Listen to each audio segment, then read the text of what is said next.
சிலர் நினைக்கலாம், அல்லாஹ் ஏன் என்னை ஏழ்மையில் வைத்திருக்கிறான்? ஏன் அல்லாஹ் ரப்புல் ஆலமீன் எனக்கு மட்டும் இந்த கதரை கொடுத்திருக்கிறான்? ஏன் எனக்கு மட்டும் அல்லாஹ் இந்த ரிஸ்கை அல்லாஹ் அளித்திருக்கிறான்? எனக்கு ஏன் இந்த மனைவி? எனக்கு ஏன் இவ்வளவு இந்த குழந்தைகள்? ஏன் எனக்கு செல்வத்தில் இன்னும் அதிகரிக்கவில்லை? ஏன் எனக்கு இந்த வேலை? ஏன் என் வாழ்வு இப்படி இருக்கிறது என்று பலருடைய வாழ்க்கையில் கேள்வி இருக்கும். அல்லாஹு அல் ஹக்கீம், அல்லாஹ் நீதியானவன். இந்த அல்லாஹுடைய பெயரை உள்ளத்தில் ஆழமாக நம்பிக்கை கொண்டவர்களுக்கு இந்த கேள்வி வராது.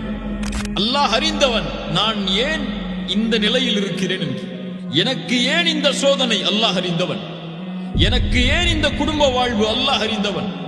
எனக்கு ஏன் இந்த செல்வம்? எனக்கு ஏன் இந்த தொழில்? எனக்கு ஏன் இந்த வேலை? அல்லாஹ் அறிந்தவன். என்ன அறிந்தவன்? எனக்கு இதுதான் நலவு என்று அறிந்தவன்.